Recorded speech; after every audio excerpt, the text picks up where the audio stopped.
My wife's brother demanded a $10,000 payment for his wedding, claiming I should give them that as a wedding gift. By not giving this money, I am spoiling their big day. On my refusal, my wife kicked me out of the wedding ceremony. After wedding, they saw all their belongings lying in the garbage outside the house. They all shock. My name's Marcus Lane, and if you'd told me 3 years ago that marriage meant becoming a walking, talking credit card for my in-laws' never-ending circus of catastrophes, I would have laughed in your face, bought myself a beer, and stayed single forever. But here we are, folks, living the dream. Or more accurately, living someone else's dream while I foot the bill and pretend to smile about it. When I married Tara, I genuinely thought I was getting the whole package deal. You know, a loving wife, a supportive family, maybe some decent holiday dinners where nobody asked me to refinance their bad decisions. I had visions of backyard barbecues, inside jokes, and that warm, fuzzy feeling you get when you're part of something bigger than yourself. Instead, what I actually joined was a financial cult, and let me tell you, the initiation fees were steep. The cult leader? Patricia Lane, my delightful mother-in-law, a woman who could guilt-trip a statue into opening its wallet. Her second-in-command and favorite disciple?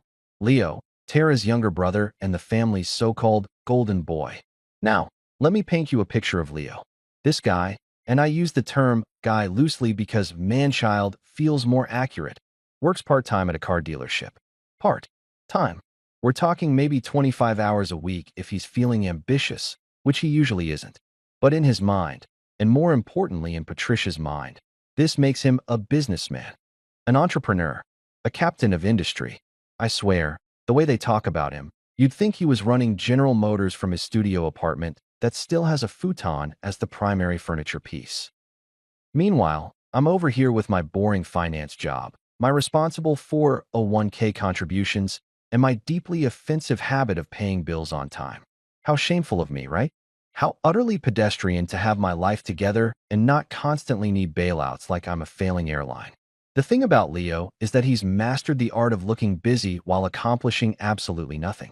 He's always got some deal cooking, some opportunity on the horizon, some connection that's going to make him rich any day now. Spoiler alert, none of it ever happens. But does that stop Patricia from bragging about her ambitious son at every family gathering? Hell no. If anything, his consistent failure only makes her more convinced that he's a misunderstood genius who just needs one more chance, one more loan, one more handout to finally make it big. And Tara, my loving wife, she bought into this narrative hook, line, and sinker long before I came into the picture. In her eyes, Leo can do no wrong. He's creative. He's a dreamer. He's finding himself. Meanwhile, I'm the boring husband who shows up to work every day, contributes to a retirement fund, and has the audacity to suggest that maybe, just maybe, a 32-year-old man should be able to support himself without his sister's husband bankrolling his lifestyle. Family gatherings with the Lanes were something else entirely. Picture this. Every Sunday, we'd all gather at Patricia's house for what she called family dinner. Sounds nice, right? Wrong. These weren't dinners. They were full-blown budget committee meetings disguised as social events. I'm talking about 3-hour marathons where everyone sat around debating, discussing, and ultimately deciding how to spend my money. It was like a low-budget version of the United Nations, except instead of world peace, we were negotiating who needed cash for what made up emergency this week. Patricia would sit at the head of the table like some kind of financial godfather, taking requests. Leo needs new tires for his car, she'd announce, as if this was breaking news that required immediate action. Tara would nod sympathetically. Her sister Jessica, yeah, there's a sister too, but she's usually smart enough to stay quiet, would make supportive noises. And then all eyes would turn to me, the family ATM, waiting for me to whip out my wallet and solve yet another preventable problem. Marcus can help with that. Can't you, Marcus? Patricia would say, and it wasn't really a question. It was a statement wrapped in a smile that didn't quite reach her eyes.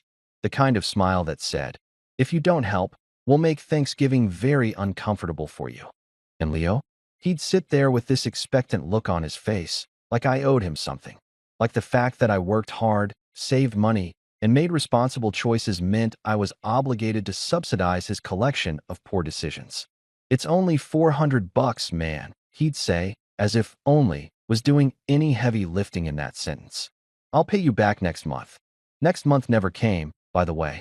I'm still waiting on repayment for those temporary loans from 2 years ago. I'm thinking about declaring them as charitable donations on my taxes at this point. The worst part wasn't even the money, though. Don't get me wrong, watching your savings slowly drain into a black hole of entitlement definitely sucks. But the worst part was how they made me feel like the bad guy whenever I hesitated. Whenever I dared to suggest that maybe Leo should budget better, or that perhaps Patricia could cut back on her subscription boxes, or that Tara's cousin Brandon didn't actually need me to fund his business idea that was just cryptocurrency gambling with extra steps. The moment I showed even a hint of reluctance, I became the selfish one, the one who didn't understand family, the one who was good with money but bad with people. I started keeping a mental tally of all the ways they justified extracting cash from me. My personal favorite was investment in family relationships. That's what Patricia called it when she suggested I give Leo $500 for a networking event that turned out to be a weekend trip to Vegas with his buddies. An investment in relationships. I couldn't make this stuff up if I tried. Tara would defend them every single time. Their family, Marcus, she'd say, like that explained everything.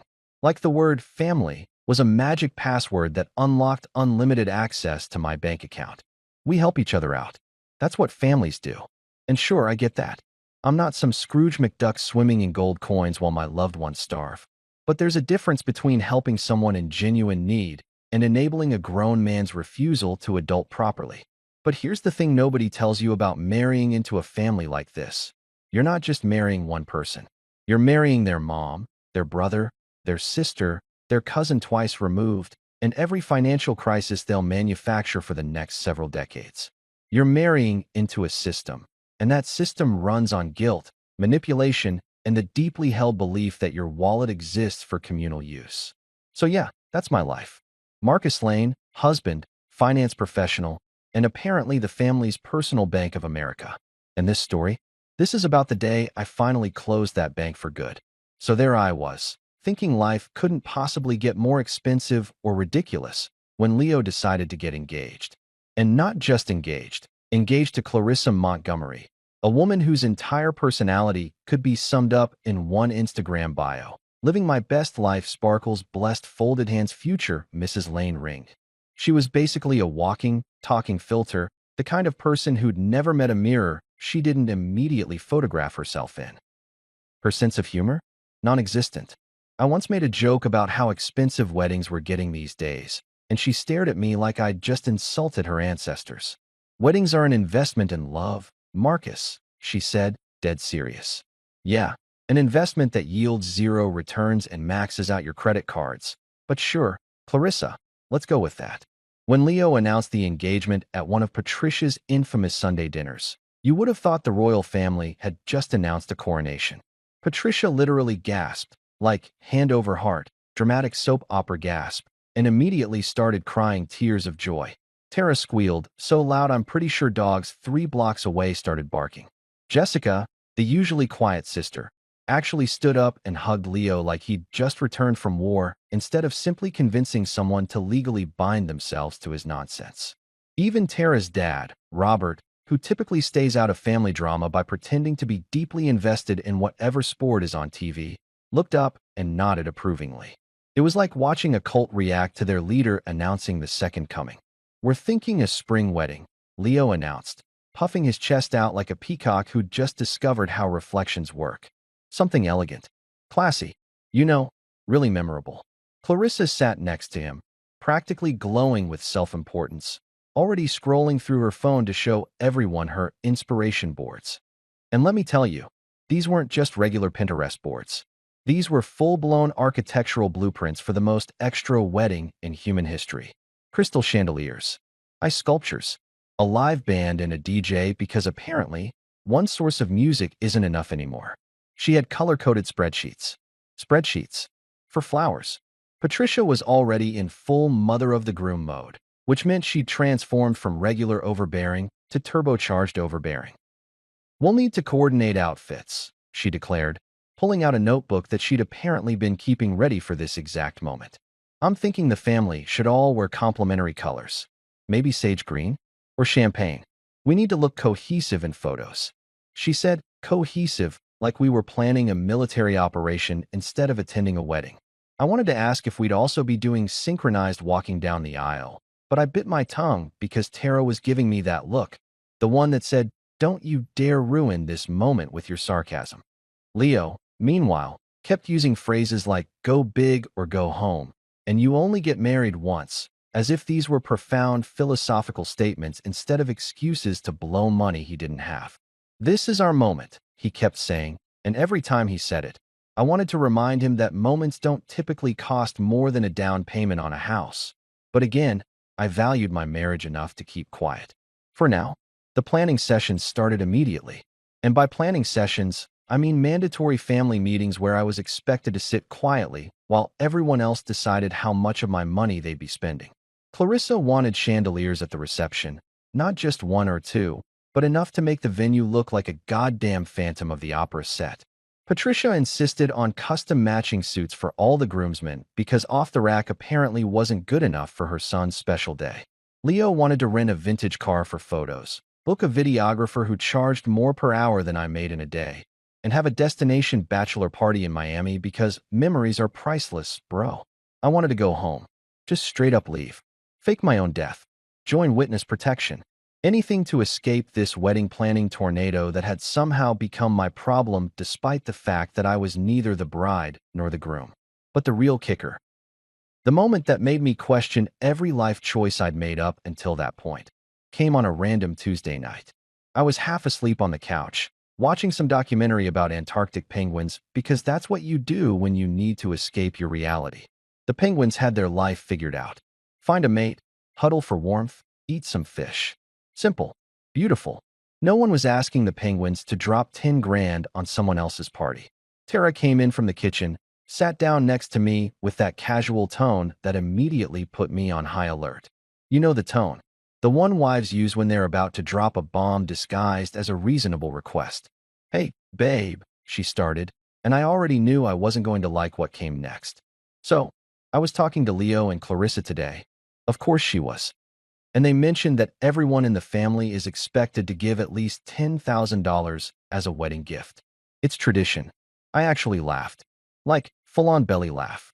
The kind of laugh that startled the cat and probably confused the penguins on TV. Tradition? I managed to get out between chuckles. What tradition? From which culture exactly? The Kingdom of Delusion? Is that a real place? Because I'd love to see the tourism brochures. Tara didn't find it funny. Her face did that thing where it goes from friendly to frozen in about 2 seconds flat. Don't be selfish, Marcus, she said, crossing her arms. It's his big day, our big day, as a family. She emphasized family, like it was supposed to activate some sleeper agent programming in my brain that would make me immediately reach for my checkbook. $10,000. I repeated slowly, just to make sure I'd heard correctly. $10,000. That's not a wedding gift, Tara. That's a used car. That's a vacation to Europe. That's 6 months of mortgage payments. Hell, that's almost a semester of college tuition. It's an investment in their future, she countered, and I swear she'd been practicing that line. It sounded too much like something Patricia would say. You know what else is an investment in the future? Our retirement fund, which, fun fact, isn't growing because we keep investing in Leo's present. I made air quotes around investing because I'm petty like that. She rolled her eyes so hard I'm surprised they didn't get stuck. You're being dramatic. Everyone's contributing. It's what families do, right? Because nothing says family bonding like mandatory financial contributions to someone else's overpriced party. I thought about bringing up the time Leo borrowed $50 from me to buy groceries and paid me back 3 months later with 2 expired movie tickets to a film I didn't even want to see. But I figured that would just start an argument, and I was too tired to fight. Plus, the penguins were doing something interesting, and I wanted to see how it ended. Spoiler alert, the penguins had better problem-solving skills than my in-laws. After Tara dropped the $10,000 bomb on me, life became a carefully orchestrated campaign of emotional warfare designed to separate me from my savings. I'm talking about a full-scale operation here, folks. If guilt-tripping was an Olympic sport, my in-laws would have swept every medal category and probably set a few world records while they were at it. It started subtly at first, like most horrible things do. The next family dinner, because of course there was another family dinner, there's always another family dinner. Patricia spent the entire evening sighing. Not regular sighs, mind you. These were theatrical, deeply dramatic sighs that could have won her a Tony Award. She'd look at Leo, then at Clarissa, then she'd sigh like she was carrying the weight of 1,000 disappointed ancestors on her shoulders. It's such a beautiful thing, she'd say to no one in particular, when family comes together to support each other, when everyone contributes to making dreams come true. Then she'd look directly at me with those gilt laser eyes of hers, waiting for me to crack. I didn't crack.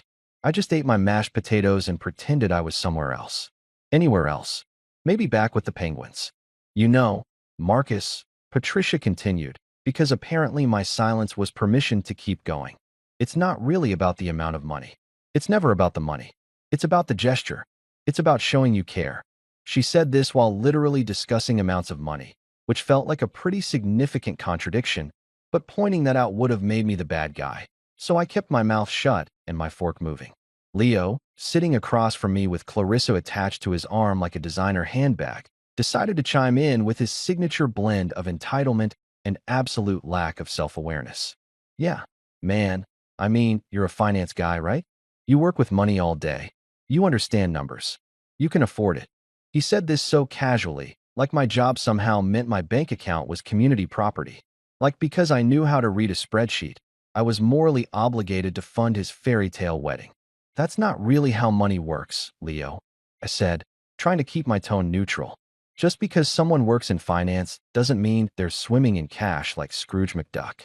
I have bills, responsibilities, this crazy thing called a budget. See, that's your problem right there, Leo said, pointing at me with a breadstick like it was a professor's pointer. You're too focused on budgets and restrictions. Sometimes you gotta live a little, bro. Take risks. Invest in experiences. I wanted to ask him how his last investment in experiences, the time he spent $3,000 on a timeshare presentation in Florida, $5,000 he definitely didn't have, which meant he was probably going into debt for someone else's wedding, which is insane. But somehow I was the crazy one for thinking this was all ridiculous. Dave's a good friend, Tara said pointedly. He understands loyalty. Dave's an idiot, I countered. And loyalty doesn't mean bankrupting yourself for someone's open bar. That didn't go over well.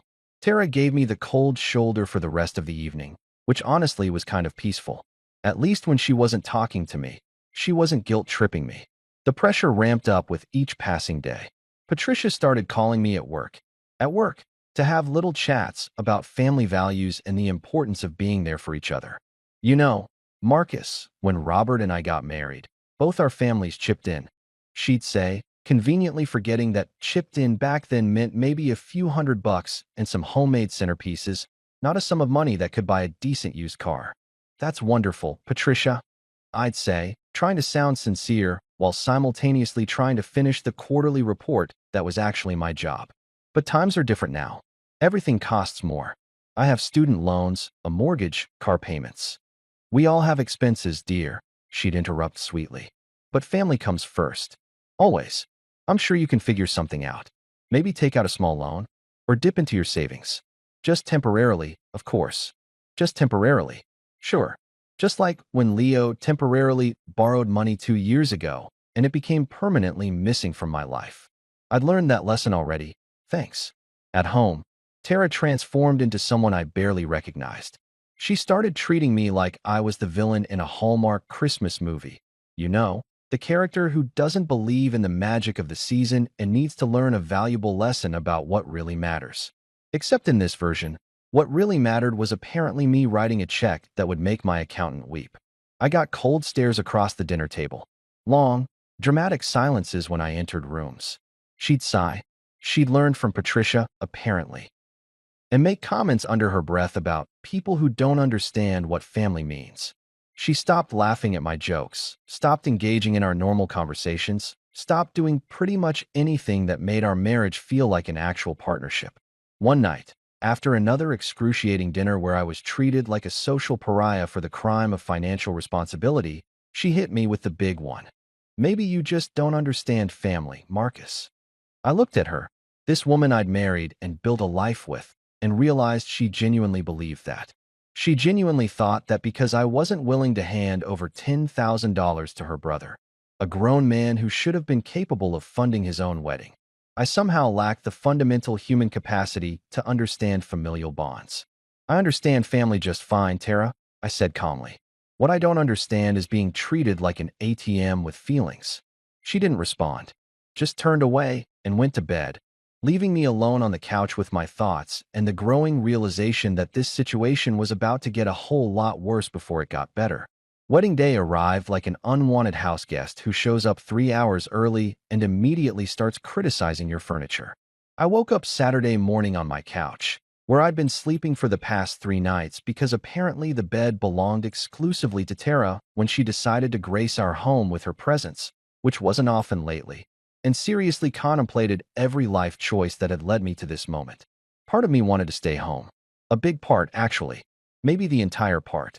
I could have spent the day doing literally anything else, organizing my sock drawer, watching paint dry, alphabetizing my spice rack. All of these activities sounded infinitely more appealing than watching Leo and Clarissa pledge their lives to each other in a ceremony that probably cost more than a semester at Harvard. But here's the thing about being the bigger person. It absolutely sucks, and nobody ever thanks you for it. But you do it anyway because you still have some shred of dignity left even when everyone around you has lost theirs completely. So I put on my suit. Not the expensive one Tara had suggested I buy specifically for this occasion, because we need to look our best, but my regular suit that I'd worn to approximately 47 other weddings and funerals and still looked perfectly fine. Thank you very much. I looked at myself in the mirror and gave myself a little pep talk. You can do this, Marcus, I said to my reflection. You're going to go to this wedding. You're going to be civil. You're going to prove you're the mature one. And then you're going to come home and never think about this again. My reflection looked skeptical, which was fair. The wedding was at some fancy venue outside the city, the kind of place that has a name like the Grand Estate at Willowbrook and charges you $50 just to park in their lot. I arrived fashionably late. Not on purpose. I just couldn't find the place because apparently Google Maps has a vendetta against me, and immediately regretted not staying home. The parking lot was full of luxury cars that probably cost more than my annual salary. Mercedes, BMWs, even a Tesla or two. I pulled my perfectly serviceable Toyota Camry into a spot between a Range Rover and what I'm pretty sure was a Maserati, and felt my car judging me for the company it was forced to keep. The venue itself looked like something out of a magazine spread about how the other half lives. There were white roses everywhere, and I mean everywhere. On the columns, lining the walkways, arranged in massive displays that probably required an entire greenhouse worth of flowers. String lights hung from every available surface, creating this soft glow that would have been romantic if I wasn't mentally calculating how much each strand cost. A string quartet played classical music near the entrance, because apparently recorded music wasn't classy enough for Leo and Clarissa's big day. I walked in and immediately spotted Patricia holding court near the entrance, wearing a dress that probably cost more than my first car and a hat that looked like it had been borrowed from the royal wedding collection. She was surrounded by relatives I barely recognized, all of them cooing over the decorations like they'd personally achieved world peace instead of just overspending on someone else's party. Marcus, she called out when she spotted me, her voice carrying that special tone that meant she was being polite in public but absolutely planning to lecture me later in private. So glad you could make it.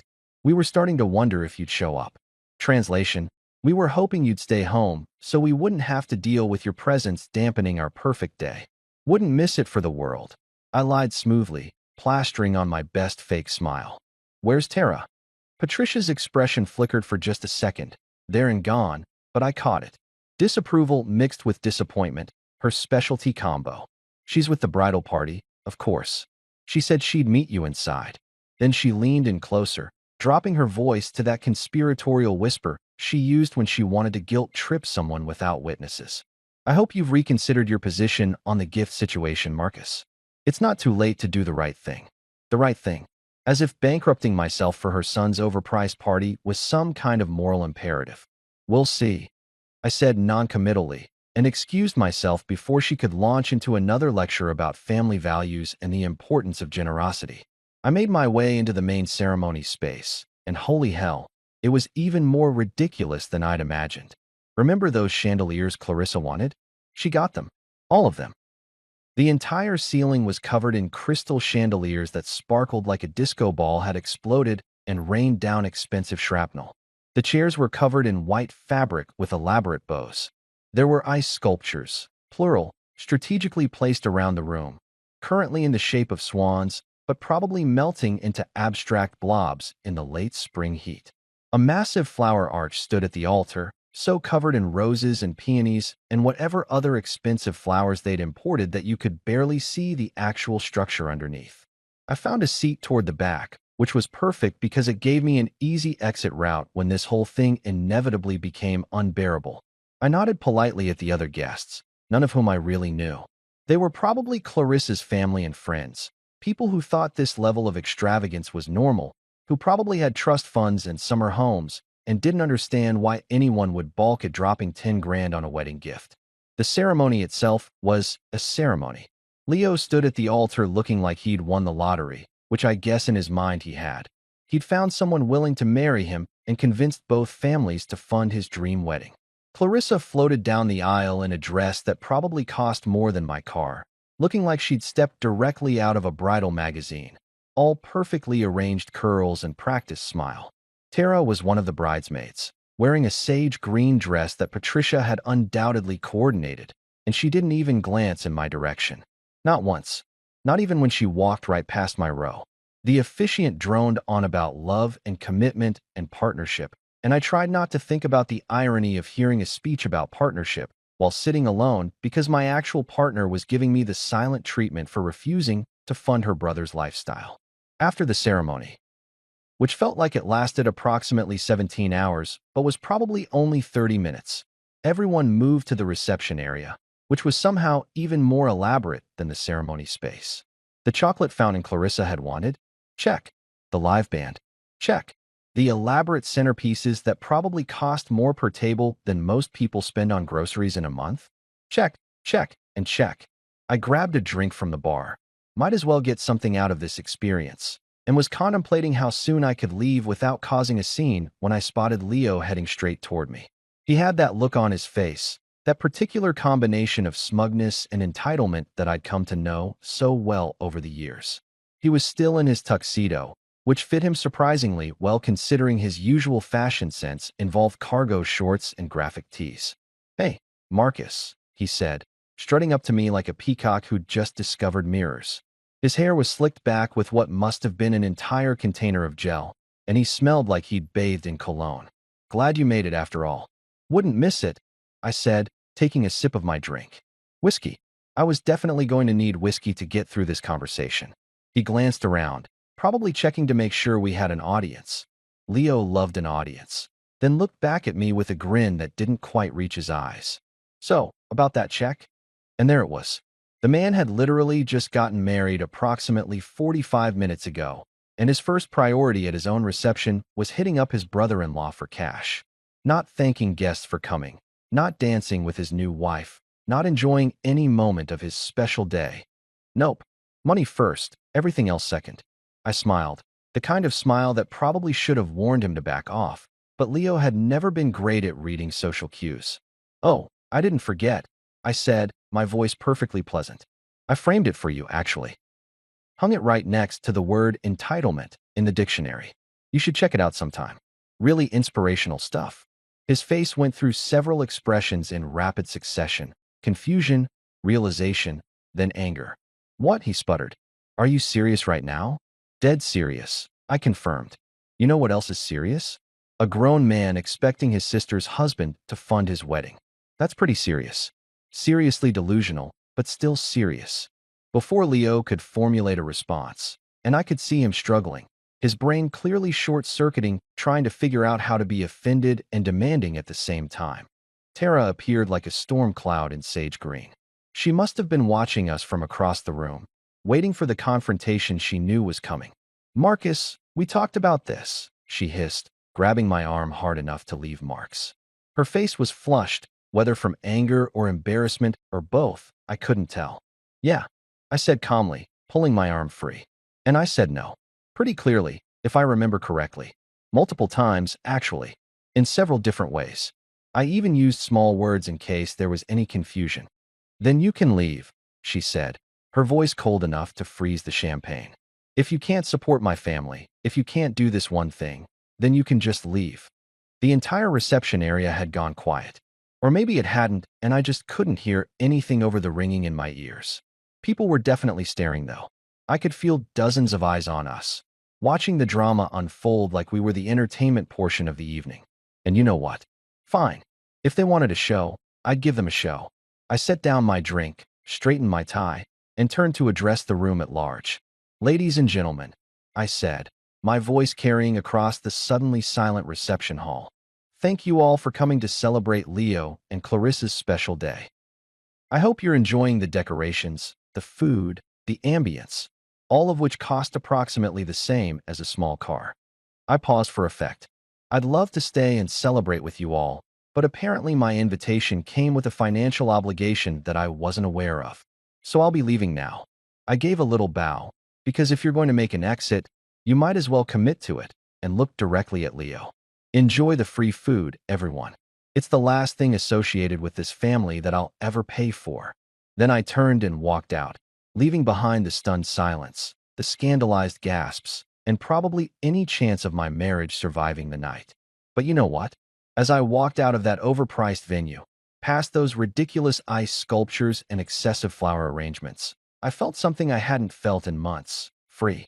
Word count, 1,200 words exactly. Walking out of that wedding venue felt like breaking out of prison, except instead of scaling walls and dodging searchlights, I just had to navigate past a bunch of overdressed people clutching champagne glasses and judging me with their eyes. I could feel their stares burning into my back as I made my way through the reception area, past the elaborate centerpieces and the stupid chocolate fountain that was probably gurgling away without a care in the world. Someone gasped. I think it was Patricia, but honestly, it could have been any one of the dozen relatives who'd been waiting for me to crack under pressure. Well, congratulations, everyone. You finally got your drama. The parking lot was still full of those fancy cars, but mine, my beautiful, reliable, reasonably priced Toyota Camry, looked like freedom on four wheels. I unlocked it, slid into the driver's seat, and just sat there for a moment, hands on the steering wheel, breathing in the quiet. No guilt trips. No passive-aggressive comments. No one demanding money, I didn't know them. Just me, my car, and the open road ahead. I started the engine and pulled out of that parking lot like I was escaping a natural disaster, which, let's be honest, wasn't far from the truth. As I drove away, I glanced in the rearview mirror and saw the venue getting smaller and smaller, all those twinkling lights and excessive decorations fading into the distance. Good riddance. I hoped they enjoyed their ice sculptures before they melted into expensive puddles of regret. The weird thing about finally standing up for yourself after months of being treated like a walking ATM is that it doesn't feel bad. Like at all. I'd expected guilt, maybe some regret, possibly that sinking feeling you get when you know you've burned a bridge. But instead, I felt lighter. Like I'd been carrying around a backpack full of rocks labeled family obligations and unreasonable expectations, and someone had finally told me I could put it down. I drove for a while, not really heading anywhere specific, just enjoying the sensation of being completely and utterly free from that toxic circus. The radio was playing some classic rock station, and I cranked it up, singing along badly to songs I hadn't heard since college. When was the last time I'd done this? Just driven around, windows down, music loud, without worrying about who needed what from me or how much my next family contribution was going to cost. Eventually, my stomach reminded me that I'd been too stressed to eat anything at the reception, not that I would have touched their overpriced catering anyway. I spotted a pizza place, one of those local joints that's been around forever and has exactly zero interest in being trendy or Instagrammable. Perfect. I pulled into the parking lot, went inside, and ordered a large pepperoni with extra cheese, because if I was celebrating my newfound freedom, I was going to do it properly. Rough day? The guy behind the counter asked. He was maybe 20, with a name tag that said Danny, and the kind of laid-back demeanor that suggested he'd seen it all and wasn't impressed by any of it. You could say that, I replied, loosening my tie. Just walked out of a wedding. Your own? He asked, raising an eyebrow. God, no. My brother-in-law's. Or I guess he's still technically my brother-in-law. We'll see how long that lasts after tonight. Danny grinned. Drama at weddings, man. Classic. One time this couple had a huge fight during the vows because the groom forgot to memorize his part and tried to wing it. The bride literally walked out mid-ceremony. That sounds amazing, I said, and I meant it. At least that bride had the sense to bail before signing legal documents. How long until my pizza's ready? 15 minutes, he said, handing me a receipt. Want to wait in your car? I'll bring it out. I thanked him and headed back to my Camry, which was still sitting in the parking lot like a loyal friend waiting patiently. I sat in the driver's seat with the windows down, breathing in the evening air and feeling more relaxed than I had in months. My phone was buzzing in my pocket. Probably Tara, probably Patricia, definitely someone who wanted to yell at me about my unacceptable behavior, but I ignored it. They could wait. They'd gotten really good at making me wait for things. Now it was their turn. Danny brought out the pizza exactly 15 minutes later, and I tipped him extra because good service deserves recognition and also because I was in an exceptionally generous mood now that I wasn't being pressured to donate thousands of dollars to someone else's ego trip. The pizza smelled incredible: grease, cheese, pepperoni, all the things that make life worth living. I opened the box right there in the parking lot and took a bite, and I swear it was the best pizza I'd ever tasted. Maybe it was actually good, or maybe freedom just makes everything taste better. Either way, I sat there eating pizza in my car like a man who'd just been released from emotional prison, and it was glorious. A couple of other cars pulled into the lot. Families, teenagers, people just going about their normal Saturday evening without any wedding drama or financial ultimatums. I watched them and felt this weird sense of envy mixed with relief. They looked so uncomplicated, so unburdened. And for the first time in a long time, I realized I could be like that too. I could just exist without constantly worrying about someone else's problems or needs or manufactured crises. I finished my second slice and pulled out my phone, fully prepared to see approximately 800 angry messages. I wasn't wrong. Tara had called 6 times. Patricia had texted me a novel about family disappointment and burning bridges. Leo had sent me a series of increasingly aggressive messages that basically boiled down to him calling me every name in the book, while simultaneously proving he didn't actually know that many names. Jessica, surprisingly, had sent one message. That was intense. You okay? At least one person in that family had some sense. But you know what? I didn't respond to any of them. Not yet. Instead, I sat there with my pizza, watching the sun set and thinking about my next move. Because here's the thing about finally standing up to toxic people. Once you do it once, you realize you can keep doing it. You realize that their guilt trips only work if you let them work. Their manipulation only succeeds if you participate. And then an idea hit me. A beautiful, petty, absolutely perfect idea that made me smile for the first time all day. A real smile. Not one of those fake ones I'd been plastering on for months to keep the peace. I pulled up my contacts and scrolled until I found what I was looking for: Tony's Moving Company. I'd used them when Tara and I first moved into our house, and they'd been efficient, professional, and remarkably non-judgmental about the amount of stuff we were hauling. I hit dial. A woman answered on the third ring. Tony's Moving.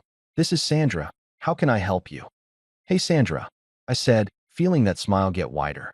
My name's Marcus Lane, and I need some help with a quick cleanup project. Are you guys available this evening? This evening? She sounded surprised, which was fair. Most people don't call moving companies at 6 o'clock on a Saturday night.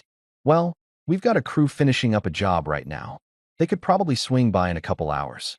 What kind of cleanup are we talking about? Just some items that need to be relocated, I said vaguely. Shouldn't take more than an hour or two. I'm willing to pay overtime rates, of course. I could hear papers shuffling on her end. Okay, Mr. Lane, I think we can make that work. What's the address? I gave her my home address and confirmed the time. She said they'd be there around 8:30, which was perfect. That gave me time to finish my pizza, drive home, and prepare for what was about to become the most satisfying evening of my entire marriage. Great, Sanders said. And just to confirm, you need items removed and relocated. Where are we taking them? I thought about that for a second. Where indeed? Then it hit me. The curb, I said. Just relocate everything to the curb. Nice and neat. Very organized. There was a pause. The curb? You mean like for trash pickup? Exactly like that, I confirmed. Think of it as aggressive decluttering. Sandra laughed. A genuine, surprised laugh that suggested she'd heard a lot of weird requests in her time, but this one was definitely making the highlight reel. All right, Mr. Lane. We'll see you at 8:30. This should be interesting. Sandra, I said, you have no idea. I hung up, finished my pizza, and started driving home with a sense of purpose I hadn't felt in ages. The evening sun was painting the sky in shades of orange and pink, the kind of sunset that makes you think maybe everything's going to be okay after all. My phone kept buzzing with messages, but I didn't care. Let them stew. Let them panic. Let them wonder what I was going to do next. Because for the first time in our entire relationship, I wasn't playing by their rules anymore. I was making my own. And oh, it was going to be beautiful. I got home around 7:30, which gave me just enough time to walk through the house and take inventory of exactly what needed to go. And let me tell you, there was a lot. Over the months, hell, over the years, my house had slowly transformed into a storage facility for the Lane family's excess garbage. I'm talking about Patricia's collection of decorative pillows that she temporarily stored in my guest room when she redecorated her living room 2 years ago. Leo's golf clubs that he'd left here after deciding golf was too boring, and he wanted to take up tennis instead, which lasted approximately 3 weeks before he moved on to his next hobby. Clarissa's wedding planning binders, all 17 of them, stacked in my home office because apparently her apartment didn't have enough space for her organizational obsession. There were boxes of Christmas decorations that belonged to Tara's family, stored in my garage since last January because Patricia's storage unit was too full. There was Leo's collection of vintage movie posters that were really just regular posters he'd bought at a garage sale and convinced himself were worth money. There were clothes, shoes, random kitchen appliances that didn't work but were too good to throw away, and about 47 reusable shopping bags that no one ever actually reused. My house had become a dumping ground, and I'd been too busy playing the role of supportive husband and good family member to notice or complain. Well, not anymore. Tonight was spring cleaning on steroids, and I was feeling motivated. I started with the guest room, pulling out those decorative pillows that Patricia loved so much. The ones with inspirational quotes like live, laugh, love, and family is everything that now felt like they were personally mocking me. I hauled them downstairs and set them by the front door. Then came Leo's golf clubs, his tennis racket, his basketball that had been deflating in my closet for 6 months, and a box of his old college textbooks that he swore he was going to sell but never did. The movers arrived right on schedule at 8:30. There were 3 of them. Tony himself, a broad-shouldered guy with a beard that would make a lumberjack jealous, plus 2 younger guys who looked like they lifted weights for fun. They pulled up in their truck, took one look at the pile of stuff I'd assembled by my front door, and Tony let out a low whistle. "So," he said, climbing out of the truck and surveying the scene. "Sandra said something about aggressive decluttering?" "That's exactly right," I confirmed, shaking his hand. "Everything you see here needs to be relocated to the curb. Neatly arranged, nothing damaged or thrown around. I want it to look intentional." Tony grinned. "Intentional garbage. I like it. This your stuff or someone else's?" "Let's call it community property that's being redistributed," I said diplomatically. One of the younger guys, his name tag said Mike, laughed. "Dude, did you just kick your roommate out or something?" "Something like that," I agreed, but more dramatic and with better reasons. They got to work, and I have to hand it to them. They were professionals. They didn't ask unnecessary questions, didn't judge my life choices, just methodically moved everything from inside my house to outside my house with impressive efficiency. I showed them where everything was, and they hauled it all out. The decorative pillows, the sports equipment, the wedding planning binders, the boxes of decorations, even that weird sculpture that Leo had made in a pottery class and insisted I display somewhere prominent in my home. "This is actually kind of therapeutic to watch," I told Tony as they carried out the 17th box of miscellaneous Lane family belongings. "Oh, I bet," he said, wiping his forehead. "We get called for jobs like this more often than you'd think. Last month, we helped this lady move all her ex-boyfriend's stuff to a storage unit after he forgot to pay rent for 6 months. She was singing while we worked." "I can see why," I said, watching Mike and the other guy, whose name I learned was Derek, carefully arrange everything on the curb in neat, organized piles. They worked like artists, creating a display that was impossible to miss and equally impossible to misinterpret. By 9:30, the job was done. My house felt lighter, bigger, like someone had removed a physical weight from the foundation. The curb, on the other hand, looked like a yard sale had exploded, except everything was free and came with a side of dramatic statement-making. I paid Tony and the crew, tipped them generously because good work deserves recognition, and they drove off into the night, probably heading home to tell their families about the weird guy who paid them overtime to arrange garbage artistically on his lawn. Then I went inside, grabbed a cold soda from the fridge, and waited. I didn't have to wait long. Around 10:15, I heard cars pulling up outside. Multiple cars. I looked out the window and saw Patricia's SUV, Leo's sedan, and a vehicle I didn't recognize. Probably someone who'd offered to drive Tara home since she'd refused to ride with me to the wedding. They were probably all still in their wedding clothes, probably still buzzing with that post-ceremony high, probably still convinced that I was the villain in their story and they were the wronged heroes. They were about to get a reality check delivered directly to their curb. I heard the car doors opening, then silence. Complete, absolute silence that stretched for what felt like minutes, but was probably only seconds. Then Patricia screamed, and I mean screamed, like she'd just witnessed a murder scene instead of her decorative pillows sitting neatly on my lawn. "What is this?" she shrieked, her voice carrying through the closed windows and probably alerting every neighbor within a 3-block radius that something interesting was happening at the Lane residence. I took a sip of my soda, walked to the front door, opened it, and leaned casually against the doorframe like I was surveying a job well done. Which, let's be honest, I was. Leo was standing in the middle of the yard, staring at his golf clubs with the kind of expression usually reserved for discovering your house has burned down. "My stuff," he whispered, bending down to pick up one of his vintage movie posters. "Marcus, this is my stuff." "Yeah," I said conversationally. "It is. Or was. Now it's trash. Funny how that works."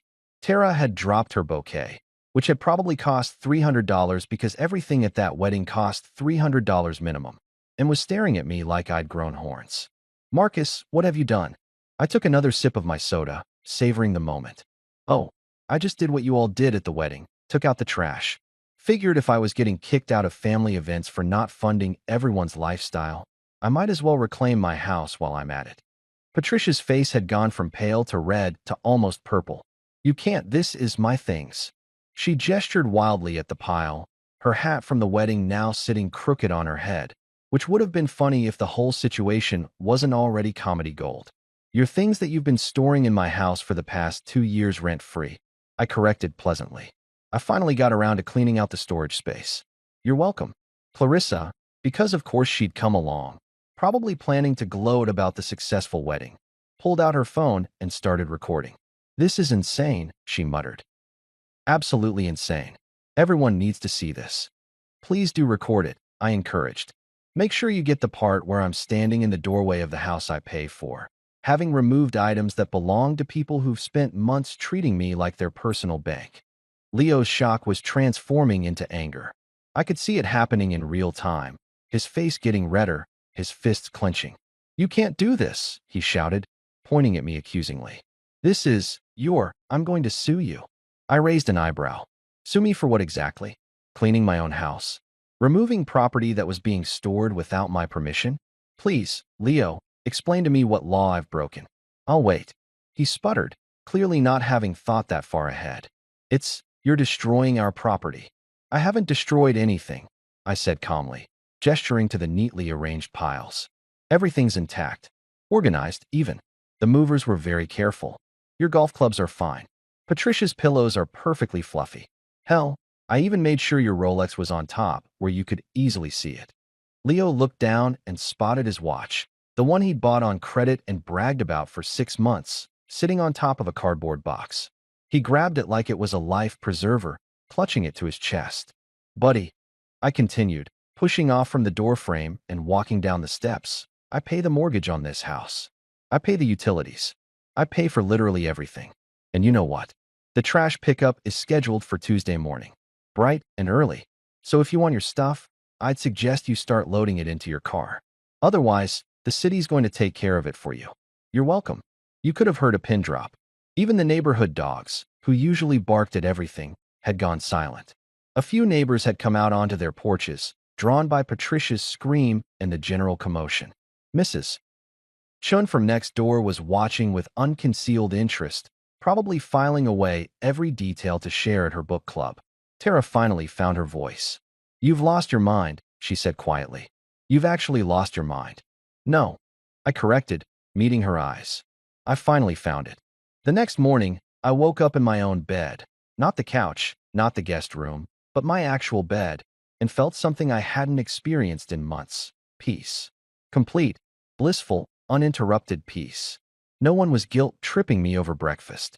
No one was dropping hints about family obligations. No one was treating my bank account like it was community property. Just me, my coffee, and the beautiful sound of absolutely nothing. I made myself a proper breakfast. Eggs, bacon, toast, the whole deal, and ate it at my own kitchen table without someone suggesting I should have bought organic eggs or criticizing my cooking technique. I scrolled through my phone while I ate, and that's when I discovered that last night's curb display had officially gone viral. Clarissa had posted first, of course. She'd uploaded her video from last night with a caption that was peak Clarissa, a tragic selfie featuring her perfect makeup somehow still intact despite the trauma of witnessing garbage, accompanied by the most passive-aggressive caption in social media history. Some people don't know how to support love. When family shows you who they really are, believe them. Broken heart crying face hashtag wedding drama hashtag toxic family hashtag blessed anyway. I nearly spit out my coffee laughing. The video had already racked up thousands of views and hundreds of comments. Most of them were from people who had no idea what actually happened, just jumping in with their hot takes based on 30 seconds of footage showing me standing calmly in my doorway while Patricia screamed about her decorative pillows. But the real gem was Leo's post. He'd gone full victim mode, posting a picture of his golf clubs sitting on the curb, which actually looked kind of artistic in the morning light, if I'm being honest, with a caption that read, "Fake family will always reveal themselves when money is involved. You think you know someone, then they show their true colors."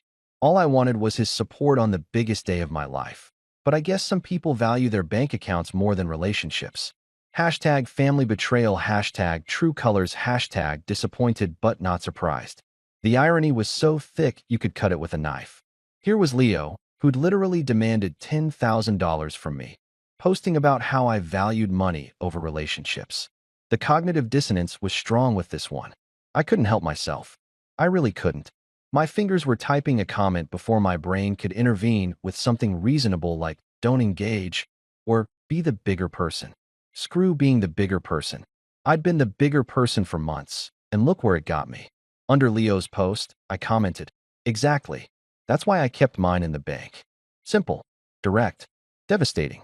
I hit post and watched as the comment immediately started getting likes. Within 5 minutes, it had more engagement than Leo's original post. People were responding with laughing emojis, fire emojis, and comments like "OOP," and he said what he said, and Marcus woke up and chose violence. Leo deleted the entire post within 10 minutes. Just gone. Vanished into the internet void like it never existed. But the internet never forgets, and someone had already screenshot both his post and my comment, which was now circulating on Twitter with the caption, "Brother-in-law absolutely destroys entitled groom" in comment section. Clarissa's post stayed up longer. She was apparently more committed to her victim narrative, but eventually disappeared too after the comments section turned into a debate about wedding gift etiquette and whether demanding specific amounts was tacky. Spoiler alert, most people thought it was extremely tacky. My phone started blowing up with messages, but this time they weren't all from angry Lane family members. Tara's friends were texting me. People I barely knew, women she'd gone to college with or met at yoga or worked with at various jobs over the years. And here's the interesting thing, they were divided. Half of them thought I was Satan incarnate. Sarah, Tara's friend from work, sent me a long message about how family is everything, and you should have just helped out, and it's only money. Only money. Sure, Sarah. Why don't you Venmo me 10 grand if it's only money?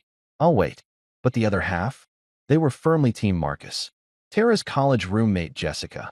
Not to be confused with Tara's sister, Jessica, because apparently every woman in this story needed a J name, sent me a message that simply said, "Finally." Someone had the balls to stand up to that family. Tara's been enabling Leo for years. Good for you.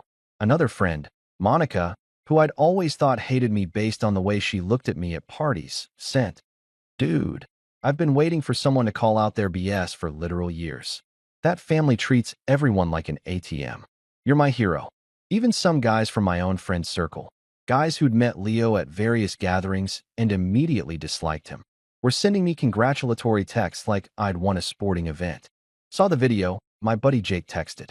"Legendary move with the curb display. Chef's kiss man. Mancook kiss mark." My coworker David sent an email, because David was old school like that, with the subject line, "Respect," and a message that read, "Heard about the wedding situation through the grapevine.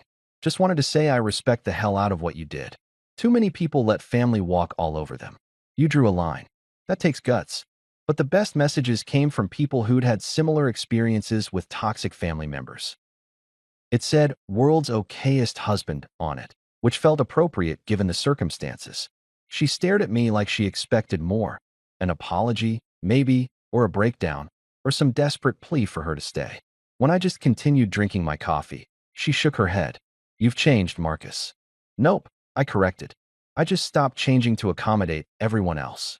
She left without another word, and honestly, the house felt better immediately. Lighter. Like someone had opened all the windows and let fresh air in after months of staleness.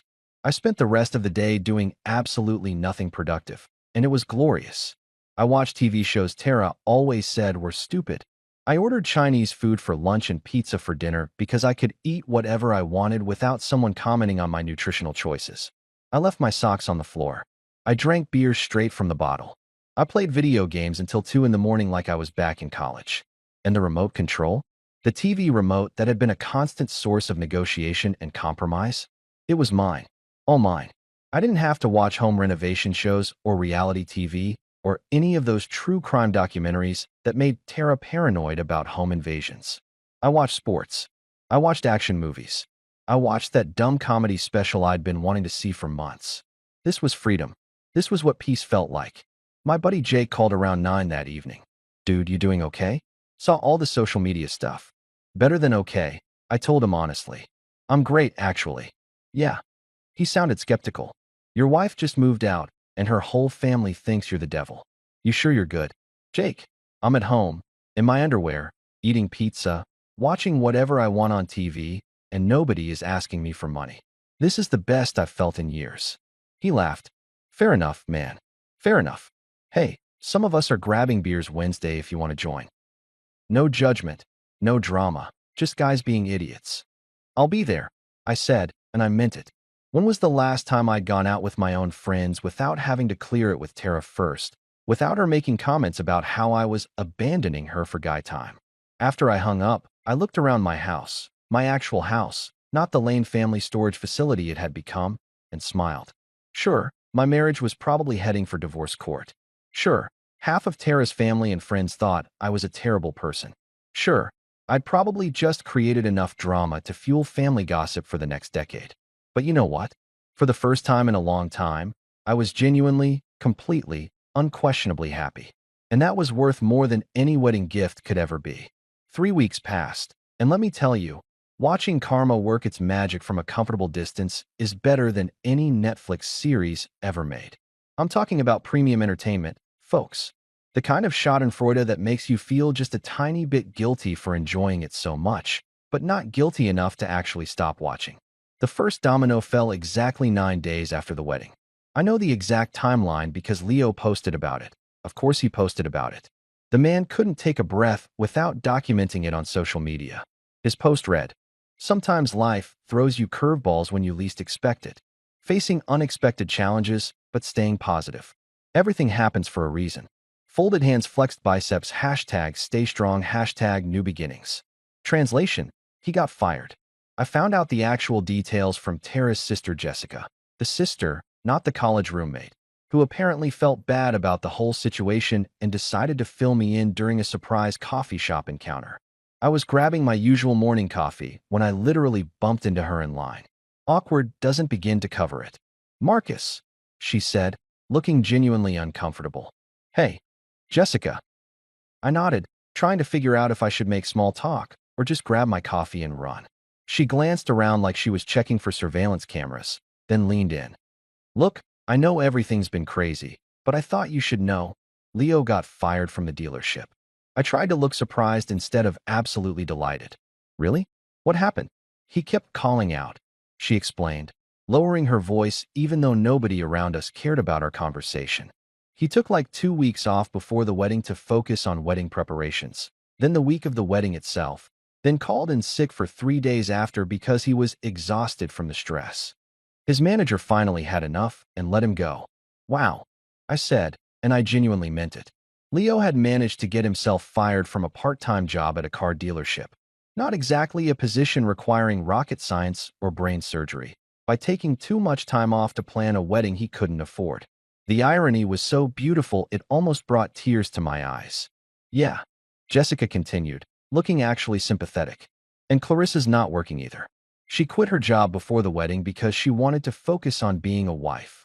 She made air quotes around that last part, which told me everything I needed to know about Jessica's opinion on that decision. So they're both unemployed, I said slowly, processing this information like it was the best news I'd heard all month. Which it was. Completely.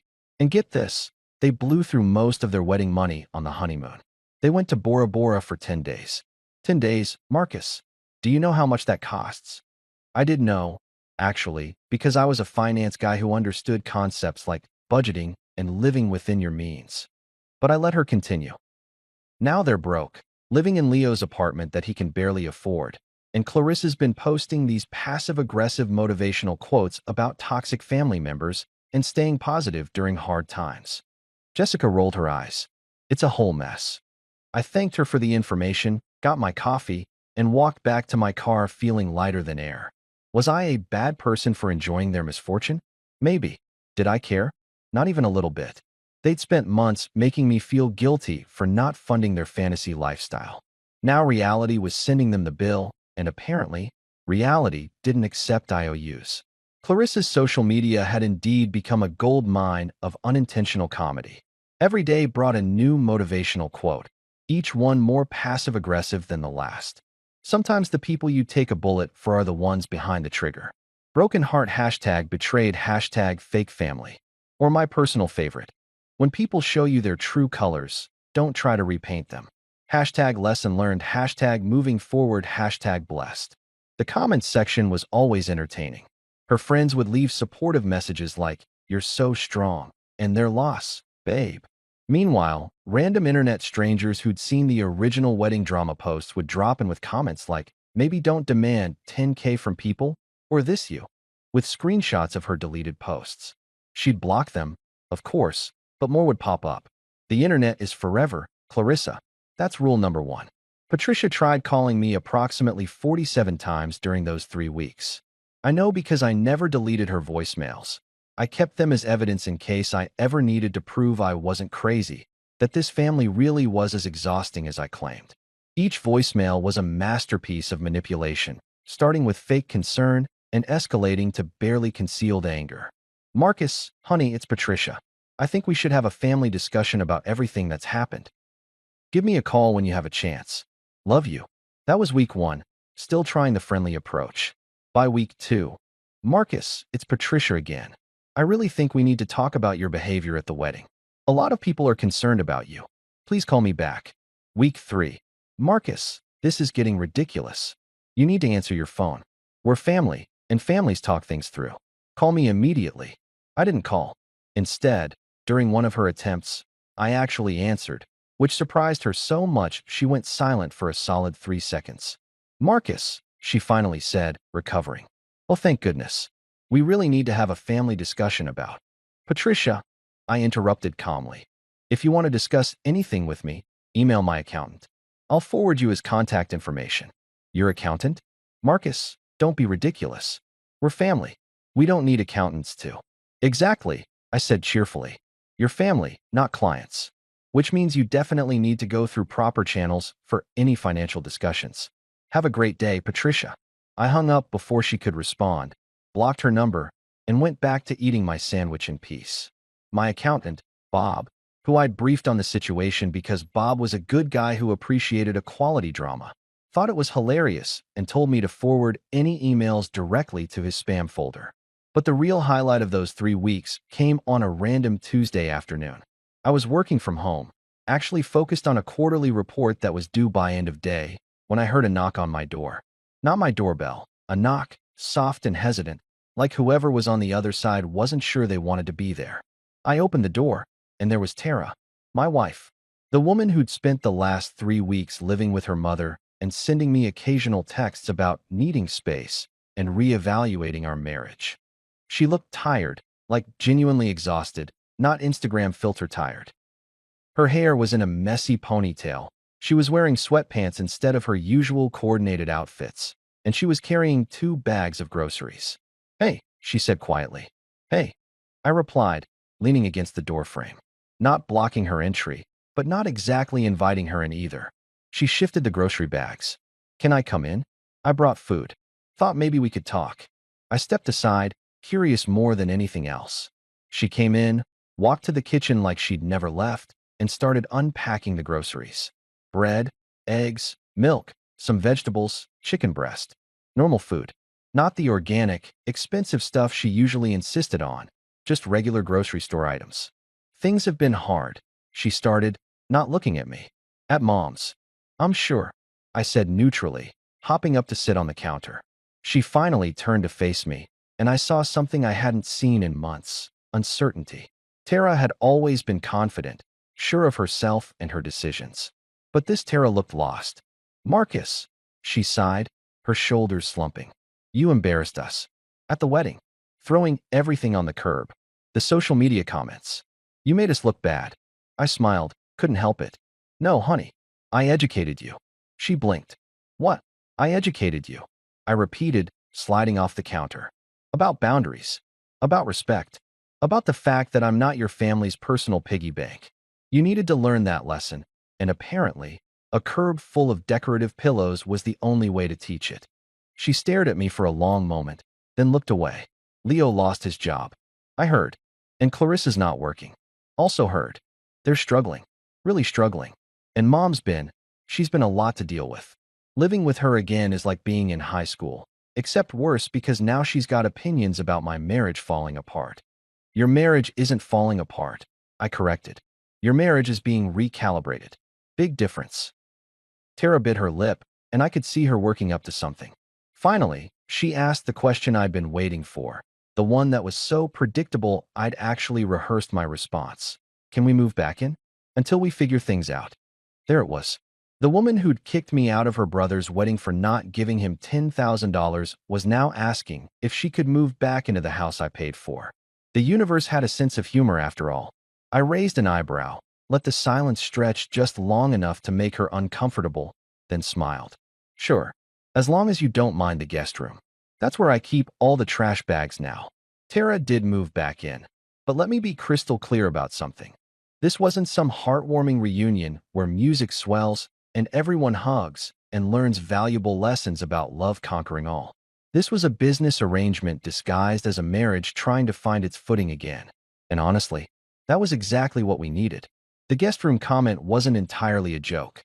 I'd converted that space into my home office/personal sanctuary during her 3-week absence, complete with a desk, my gaming setup, and yes, cleaning supplies strategically stored in the closet as a reminder that I wasn't running a storage facility anymore. Tara got the message loud and clear when she saw it. Things were different now, and different was non-negotiable.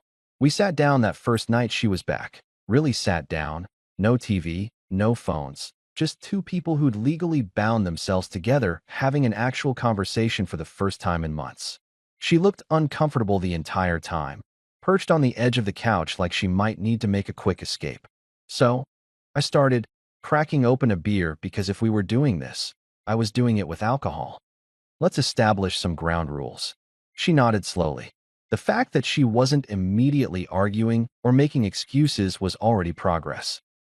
"First," I continued, "your family's financial emergencies are not my emergencies. Not anymore. Leo needs money. He can get a job. Patricia needs storage space. She can rent a unit like a normal person. Someone has a crisis. There are these wonderful things called savings accounts and credit unions. Marcus, I'm not finished, I said, holding up a hand. Second, this house is not a storage facility for Lane family overflow. Anything that's been here more than a month without being used gets donated or tossed. Your choice which, but it's gone either way. She opened her mouth, closed it, then nodded again. Third, and this is the big one, you don't get to guilt trip me for having boundaries. You don't get to make me feel selfish for refusing unreasonable requests. You don't get to weaponize the word family every time someone wants something from my wallet. Are we clear? Tara was quiet for a long moment, staring at her hands. When she finally looked up, her eyes were red, but she wasn't crying. I didn't realize how bad it had gotten, she said softly. Living at Mom's these past few weeks, watching how she treats Leo, how she enables him, I saw it clearly for the first time. It's like she's running a puppet show and we're all just dancing on strings. Welcome to the revelation, I said, taking a sip of my beer. Population, currently just you and me, but I'm hoping the numbers grow. She almost smiled at that. Almost. Leo's been calling me nonstop. Him and Clarissa both. They need money for rent, for groceries, for their car payment. Every day it's something new. And Mom keeps saying we should help them. That family takes care of family. And She trailed off, shaking her head. I finally told her no. I actually said no to my mother. Do you know how hard that was? I have some idea, I said dryly. She didn't talk to me for 2 days. 2 entire days of silent treatment because I wouldn't give Leo money we don't even have. Tara laughed, but it wasn't a happy sound. And you know what I realized? It felt good. Saying no felt really good. That's when I knew we might actually make it. Not because she'd come crawling back, not because she'd admitted I was right, though that was certainly satisfying, but because she'd finally seen what I'd been trying to tell her for years. The Lane family wasn't a support system. It was a black hole that consumed everything in its orbit. The next few months were interesting, to say the least. Leo stopped calling me entirely, which was a blessing. He avoided me at the few family gatherings I agreed to attend. And yes, I did eventually go to some, but only the mandatory ones like Thanksgiving and Christmas. And even then, I had an exit strategy plan before I walked through the door. Clarissa's Instagram became less passive-aggressive and more desperately aspirational. The motivational quotes about toxic family members got replaced with posts about hustle culture and building your empire from the ground up. Last I checked, her empire consisted of selling essential oils on Facebook, which was about as surprising as finding out water is wet. Patricia toned down her lectures significantly after Tara had a come-to-Jesus conversation with her about boundaries and respect. I wasn't present for that conversation. Tara insisted on doing it alone, but apparently, it involved words like enabling and emotional manipulation and ended with Patricia crying and claiming nobody appreciated everything she'd sacrificed for her family. Classic Patricia, making someone else's boundary setting about her own victimhood. But here's the thing, she backed off. Not completely. Patricia would probably die before she completely backed off, but enough that family dinners became tolerable instead of torture sessions. She stopped asking me for money. Stopped making pointed comments about my priorities. Stopped sighing dramatically every time someone mentioned Leo's name. Leo himself eventually found another job, this time at a gym selling memberships. He was terrible at it, according to Jessica, but at least he was employed. Clarissa got a part-time gig at a boutique, which she documented extensively on social media, like she was the first person in history to work retail. They moved to a cheaper apartment, downgraded their cars, and generally learned what the rest of us already knew. Life is expensive when you're not mooching off other people. Did they ever apologize? Hell no. That would require self-awareness and humility, 2 qualities the Lane family seemed genetically incapable of possessing. But they stopped asking me for money, stopped treating me like their personal ATM, and that was honestly better than any apology could have been. As for that $10,000 I didn't spend on their wedding, I invested it. Boring, responsible, incredibly satisfying investing. Split it between my retirement fund and an index fund that was already showing solid returns. Every time I checked my portfolio and saw that number growing, I thought about what it could have bought. Leo's open bar, Clarissa's ice sculptures, some overpriced centerpieces that would have been thrown away the next day. Instead, it was buying me something infinitely more valuable, financial security and peace of mind. The return on that investment? Absolutely priceless. My relationship with Tara improved too, slowly but steadily.